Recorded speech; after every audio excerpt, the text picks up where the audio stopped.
آپ کے بارے میں اس قسم کے نام سے کوئی بات نہیں آئی، جبکہ ہمیں کوئی محمدن بھی کہتا ہم اس کو ریفیوٹ کرتے ہیں کہ we are not Mohammedans, we are Muslim اور آور ریلیجن از اسلام. درست ہے. تو آپ کے یہاں پہ لفظ احمدیت کو کیوں استعمال کیا جاتا ہے؟ وہ حضرت مسیح علیہ السلام نے، آپ نے ایک سوال کرنا تھا وہ کر لیا ہے، یہ دوسرا آپ نے زائد کر دیا ہے. مگر بہرحال آپ کو عادت ہے کلاس کو جتنا لمبا کھینچ لیں. بات یہ ہے سوری میرا گلا پرسوں تک بالکل بیٹھا ہوا تھا، خدا نے فضل کر لیا میں بول رہا ہوں.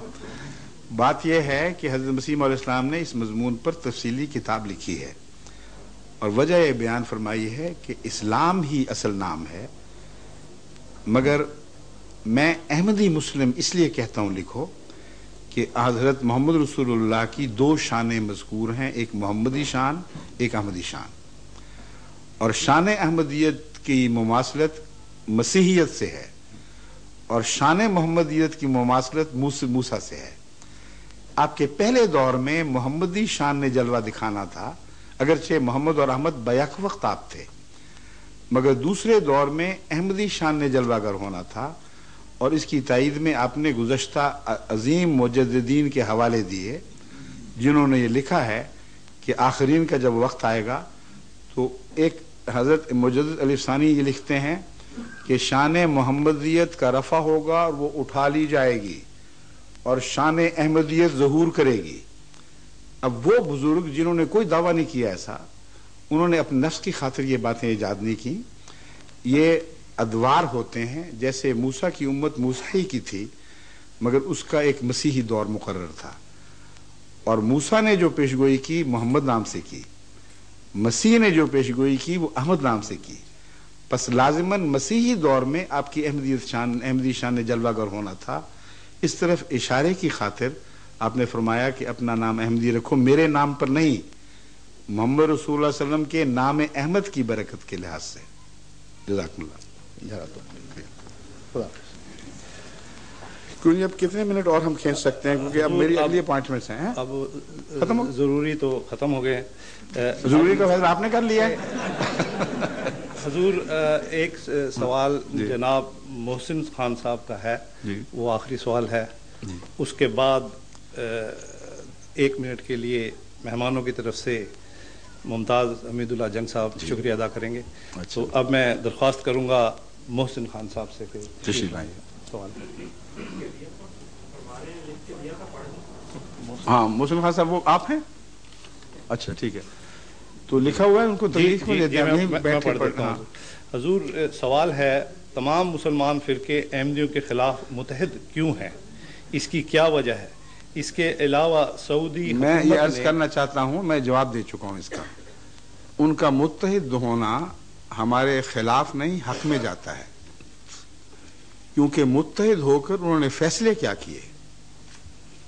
ایک فیصلہ متحد ہو کے یہ کیا کہ ان کو کلمہ پڑھنے کی اجازت نہیں، درست ہے کہ نہیں؟ ایک فیصلہ یہ کیا ان کو اپنے آپ کو مسلمان کہنے کی اجازت نہیں. ایک فیصلہ یہ کیا کہ مسجدیں بنانے کی اجازت نہیں. ایک فیصلہ یہ کیا کہ اذان دینے کی اجازت نہیں. ایک فیصلہ یہ کیا کہ حج کرنے کی اجازت نہیں. میں بتا رہا ہوں، میری بات سنیں. وجہ اس کی ظاہر ہے، جو میں پہلا جو حضرت مرزا صاحب نے جو سوال کیا تھا اس کے جواب میں بیان کر چکا ہوں.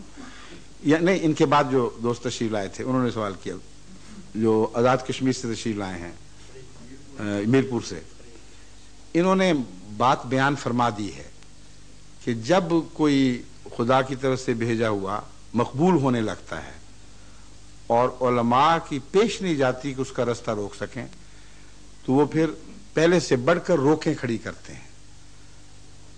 اور وہ مسلمان فرقے جو ایک دوسرے کے خون کو مباح قرار دیتے تھے، ان کا اس بات پر اتفاق کر جانا کہ ہم اپنے اختلافات کے باوجود مسلمان کہلانے کا حق رکھتے ہیں اور احمدی نہیں رکھتے، ان کی بددیانتی کو ظاہر کر رہا ہے، نہ کہ ان کے تقوی کو ظاہر کر رہا ہے. اب آپ سوچئے کہ بریلویوں کے متعلق دیوبندی کیا کہا کرتے تھے؟ وہ کہتے تھے پکے مشرک ہیں، ان کے شرک میں ادنا سے شک کی بھی گنجائش نہیں. اور شیعوں کے متعلق کہتے تھے جو خلافت راشدہ کے اول 3 خلیفوں کا منکر ہے، وہ اسلام ہی کا منکر ہے، وہ منافق ہے، وہ آیت استخلاف کے سچا ہونے کی راہ میں حائل ہے. یعنی اس کا عقیدہ یہ بنا کہ خدا نے تو وعدہ کیا تھا کہ رسول اللہ صلی اللہ علیہ وسلم کے بعد خلافت کو جاری فرمائے گا، اور آنکھیں بند کرتے ہی منافق سوار کر دیے. وہ کہتے ہیں، کہا کرتے تھے، ابھی بھی کہتے ہیں کہ ان کا اسلام سے کوئی تعلق نہیں. اپنی اپنی جگہ یہ کہتے ہیں نا. پھر جب اس بات پر اکٹھے ہو گئے کہ اسلام کی ایسی تعریف کرتے ہیں کہ سوائے احمدیوں کے کوئی مسلمان اسلام سے باہر نہ جائے، تو ان کا جھوٹا ہونا ثابت ہو گیا، ان کی منافقت ثابت ہو گئی. اور وہ منافقت کچھ دیر کے لیے دبی رہی ہے، اب پھر اچھل پڑی ہے.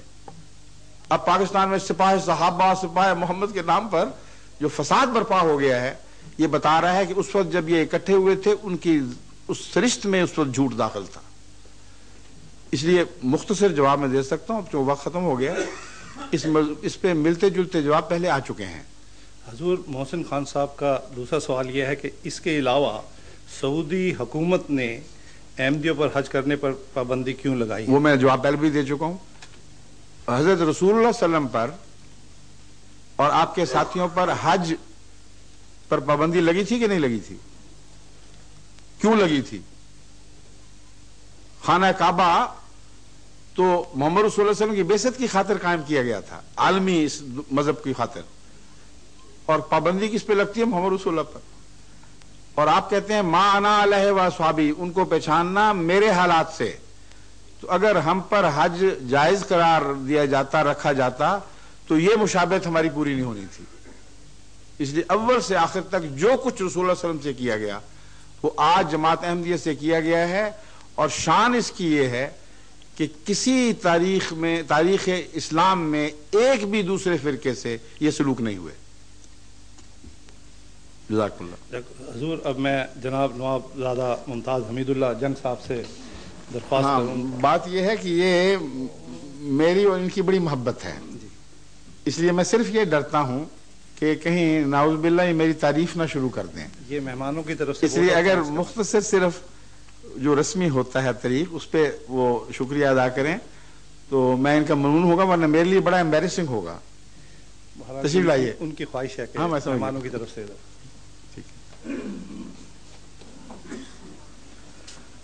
اب حضور نے تو راز فاشی کر دیا. مجھے ناچیز اور نااہل کے سپر جو یہ فریضہ ادا کیا گیا کہ میں تحسین و تشکر پیش کروں، تو میں تو حضور پر انوار کا میں غیر احمدی ہوں، یہ سامعین کو معلوم ہونا چاہیے. لیکن آپ میرا مرکز عشق ہیں، اور ذکر اس پری وش کا اور پھر بیان اپنا بہت مشکل کام ہے.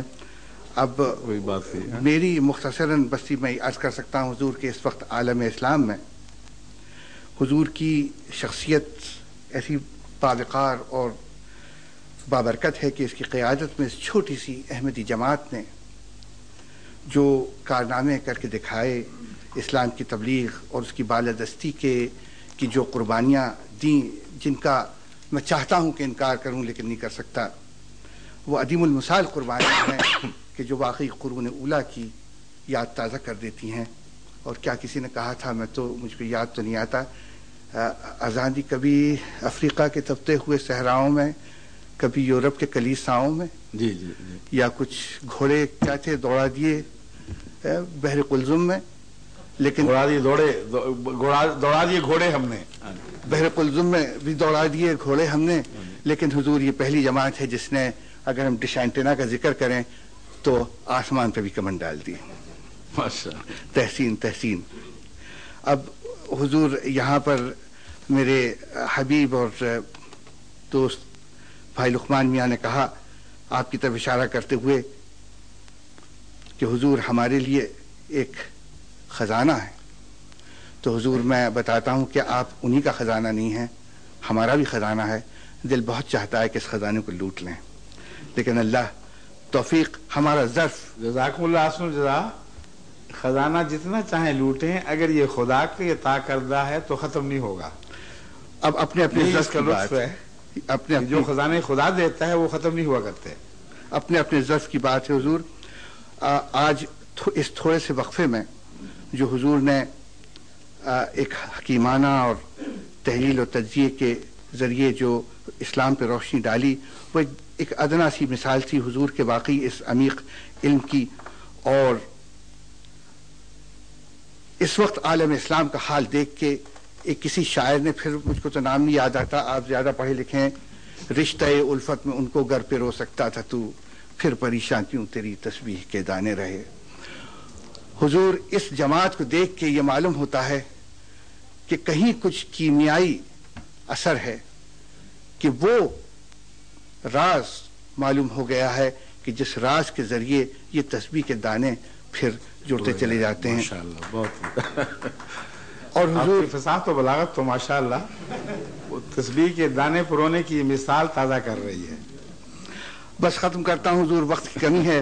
پا گئی آسودگی کوئے محبت میں خاک، آوار جو مدتوں آوار جو حکمت کے صحراؤں میں تھی. جزاکم اللہ حسن جزا. ماشاءاللہ ابھی تو میں نے ان کو روک رکھا تھا. یہ بہت فصیح و بلیغ، بہت ہندوستان کے ایک معزز خاندان کے چشم چراغ ہیں، اور ہندوستان کی مذہبی تاریخ میں اس خاندان کے حوالے سے بات مکمل نہیں ہوتی، اور اس کی تفصیل میں آپ کو اس وقت نہیں بیان کر سکتا، لیکن میرے ساتھ ان کی خطابہ، ان کی جو پرانی کتب میں ان کے آباء و اجداد کے ذکر ملتے ہیں، اس کے حوالے سے میں بتا رہا ہوں کہ ہندوستان کی مذہبی تاریخ میں اس خاندان نے بہت اہم کردار ادا کیا ہے. ذاتی طور پر ان کی عمر کا اکثر حصہ ان سب علماء سے ملنے جلنے، ان کے ساتھ قرب حاصل کرنے میں گزرا ہے جو بھاری اکثریت جن کی احمدیت کے مخالف ہے.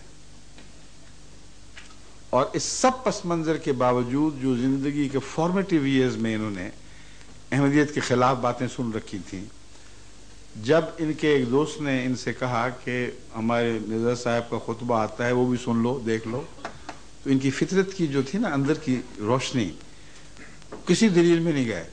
انہوں نے خطبہ سنا کہ دیکھو یہ بات میں بتا دیتا ہوں، یہ آدمی سچا ہے، یہ جھوٹا نہیں ہے. اور پھر محبت بڑھتی گئی. مجھے لکھتے رہے کہ اسلام کا اب مجھے پتہ لگا ہے کہ عرفان کس کو کہتے ہیں، ورنہ پہلے تو تذکرے علماء سے دوستیاں گفت و شنید چلا کرتی تھی، مگر اسلام کے معنی کی روح نہیں سمجھ آتی تھی. تو یہ ان کی مہربانیاں ہیں، ان کی محبت ہے، اللہ ان کو جزا دے. لیکن جب تک دل میں نور تقویٰ نہ ہو، ایسی عظیم انقلابی تبدیلی واقعہ نہیں ہو سکتی. جبکہ فخر کے ساتھ یہ کہہ سکتے تھے کہ سارے ہندوستان کے چوٹی کے علماء میرے ذاتی واقف ہیں اور میں بہت کچھ جانتا ہوں احمدیت کے متعلق. اس سب کو ایک طرف پھینک دیا اور نور نظر سے جو مشاہدہ فرمایا اس کو فوقیت دی. تو اللہ تعالیٰ ان کو بہترین جزا دے. اور آپ سب کو میری یہی آپ سے استدعا ہے کہ قرآن نے ہدایت کی شرط کے لیے تقویٰ کو سب سے اول قرار دیا ہے. ہدی للمتقین، پہلی آیت میں ہی سورہ بقرہ میں یہ بیان کر کے فرما دیا کہ تمہیں جتنا چاہے علم پر ناز کر لو، اگر تقویٰ نہیں ہوگا تو یہ کامل کتاب بھی تمہاری ہدایت نہیں کر سکے گی. تو اللہ سے یہ دعا مانگیں کہ ہمارا تقویٰ بھی کامل فرمائے، آپ کا تقویٰ بھی کامل فرمائے. پھر جو رستہ بھی جائے گا خدا کی طرف ہمیں اکٹھا کر دے گا. اس کے بعد میں اجازت چاہتا ہوں. السلام علیکم. خدا حافظ.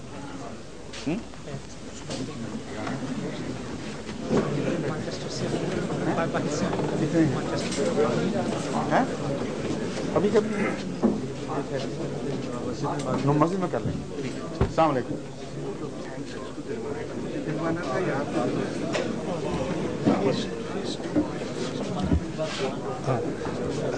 موضوع